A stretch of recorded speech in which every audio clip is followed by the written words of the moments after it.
أعوذ بالله من الشيطان الرجيم بسم الله الرحمن الرحيم الحمد لله رب العالمين والصلاة والسلام على خير خلقه ونور عرشه خاتم النبيين والمرسلين المصطفى الأمجد المحمود الأحمد أبا القاسم محمد اللهم صل على محمد وآل محمد يا أهل بيته الطيبين الطاهرين المعصومين الذين أذهب الله عنهم الرجس وطهرهم تطهيرا اللهم صل على محمد وآل محمد. Le 15 Shaban est une date très importante pour nous. C'est la naissance de notre 12e imam, Mohammed Mehdi alayhi salam. Allahumma salli ala Muhammad wa ali Muhammad. Nous sommes les duodécimains, c'est-à-dire ceux qui suivent 12 imams. La première question, pourquoi 12 imams? Si nous regardons le verset numéro 59 de la sourate numéro 4, sourate An-Nisa, que j'invite à lire, Allah subhanahu wa ta'ala, en s'adressant aux croyants, dit Bismillah ar-Rahman ar-Rahim, Ya ayyuhalladhina amanu, atiyu Allah wa atiyu ar-Rasul wa ulil amr minkum. Ô croyants, obéissez à Allah, obéissez aux prophètes et à ceux qui ont autorité sur vous. La traduction et l'interprétation des personnes qui ont autorité sur vous sont différentes partout, mais lors de la révélation de ce verset, la réponse du prophète a été claire. Jabir ibn Abdullah Ansari, éminent compagnon du prophète, posa la question, qui sont ces personnes, Ulil Amr? Et le prophète répondit, ce sont mes 12 successeurs, à commencer par le premier, Hazrat Ali ibn Abi Talib alayhi salam, et en se terminant au 12e, Muhammad Mehdi alayhi salam. Allahumma salli ala Muhammadin wa ali Muhammad. Et le prophète avait détaillé les noms et les titres de tous les imams. Pour Hazrat Ali alayhi salam, le prophète avait maintes fois annoncé qu'il était le successeur et il avait proclamé officiellement à Ghadir en disant Man kuntu mawlahu fahaza aliyun mawla. Alors si nous regardons que nous croyons aux imams, les imams sont nommés par Allah subhanahu wa ta'ala et les prophètes aussi sont choisis par subhanahu wa ta'ala. Ce n'est pas les êtres humains qui veulent élire ou nommer des prophètes ou des imams. Et cela est donné dans un verset de la Sourate Al-Anbiya, sourate numéro 21, verset numéro 73.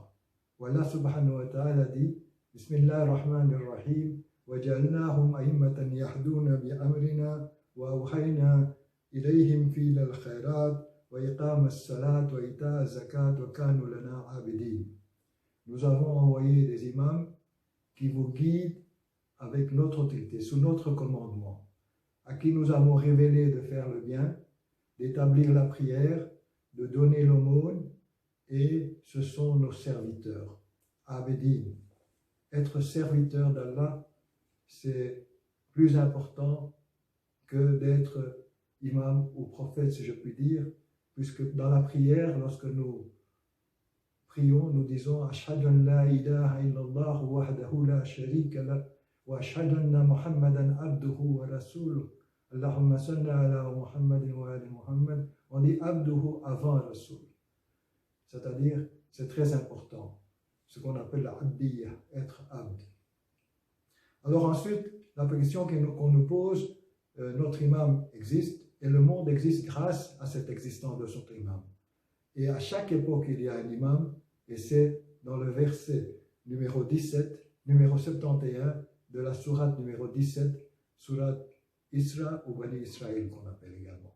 Où Allah subhanahu wa ta'ala dit Yawma nad'u kulla unasin bi imamihim. Le jour du jugement, nous appellerons les gens avec leur imam. C'est-à-dire, les imams qu'Allah a nommés, ses partisans sont appelés avec cet imam-là. Ça prouve qu'à toute époque, il y a un imam. Sinon, ce verset n'aurait pas de sens. Si nous regardons les hadiths, nous avons une hadith très connue Man mata wa lam ya'rif imam zamanihi mata mitatan jahiliya. Celui qui meurt sans avoir connu ou reconnu son imam du temps, meurt comme à l'époque de l'ignorance, c'est-à-dire il n'est pas dans l'islam. Notre 11e imam, Imam Hassan Askari alayhi salam, a dit quant à lui, Man kana min al-fukaha'i sa'iman li nafsi, hafizan li dini, mukhalifan li hawa, mutiyan li amri mawla, falil awami an yukalliduhu.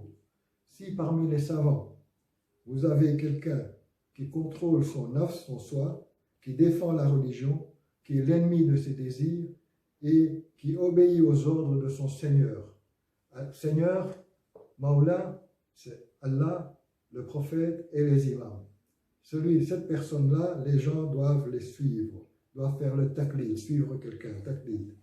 Ces personnes sont des mujtahid ayatollah, ils ont sacrifié leur vie pour prendre la responsabilité de vos actes. Ils sont les représentants de l'imam Mahdi alayhi salam. Allahumma salli ala Muhammad wa ali Muhammad. Notre imam est en occultation, Ghaiba. Alors, quelle est notre responsabilité pendant cette période? La première chose, je viens de vous dire, il faut le taqlid. Le taqlid est obligatoire pour pouvoir assurer que nos actes sont conformes à la foi. Ici, nous ne parlons pas de la foi elle-même, qui est usul ad-din, les principes de base. Tawhid, Adalat, Nabuwat, Imamat, Qiyamat. Ça, il n'y a pas de taqlid là-dessus. La personne vous ne pouvez pas suivre quelqu'un, vous devez croire. Une fois qu'on a cru ça, à ce moment-là, le taqlid devient obligatoire pour pouvoir assurer que les actes sont conformes à cette foi. Ces personnes ont étudié le Coran et le Hadith et peuvent répondre à vos questions de tous les jours, même actuellement. Il faut connaître l'imam, avoir le ma'rifa, connaître et reconnaître l'imam. Et attendre sa venue. L'attente de sa venue est la meilleure des adorations qu'il est dit dans le hadith. C'est-à-dire la meilleure des ibadat, c'est l'attente de notre imam quand il viendra sur terre. Mais cette attente ne doit pas se faire sans acte, c'est-à-dire en croisant les bras. Il faut que cette ibadat sera la meilleure si notre vie est en conformité au message d'Allah qui nous a été transmis par le prophète et les imams. Il faut préparer sa venue et se préparer pour sa venue, pour qu'on soit avec lui quand il vient. Avec amour et obéissance pour Allah, le prophète et sa sainte famille, accomplir les obligations, wajibat, la prière, le jeûne, le pèlerinage, le zakat, le khums, tout ça. Inviter à faire le bien, faire éviter le mal. Et éviter soi-même le mal et faire le bien. Transmettre le message surtout par la conduite et le caractère en suivant le modèle du prophète et des imams. Donner l'aumône, sadaqa. Il est marqué dans le Coran qu'après la mort, les morts, lorsqu'on leur questionnera, demanderont de revenir sur terre pour donner la sadaqa pour les démunis et ceux qui sont dans la précarité. Quand ils auront vu le bénéfice qu'ils ont eu pour les petites aumônes qu'ils ont faites pendant leur vie. Il faut faire les invocations, doigts.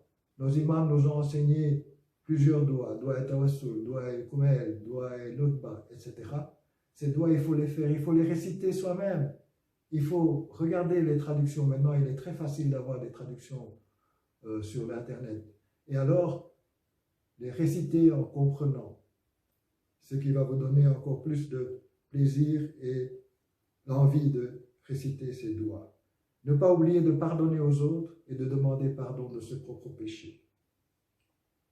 Et faire le salawat avant les doigts et après le doigt. Parce que salawat, c'est la miséricorde pour Mohammed et sa sainte famille. Et pour nous, c'est une doigt qui est bénéfique à nous également. Donner l'aumône, on en a parlé. Réciter le Coran régulièrement. Essayer de le comprendre, voir les interprétations et appliquer le Coran dans sa vie. Réciter les ziyarat, si on ne sait pas aller au lieu saint, les ziyarat peuvent être acceptés même de chez soi. Réciter le salawat tant qu'on peut et chaque fois qu'on prononce leur nom ou qu'on entend leur nom. Allahumma salli ala Muhammad wa ali Muhammad.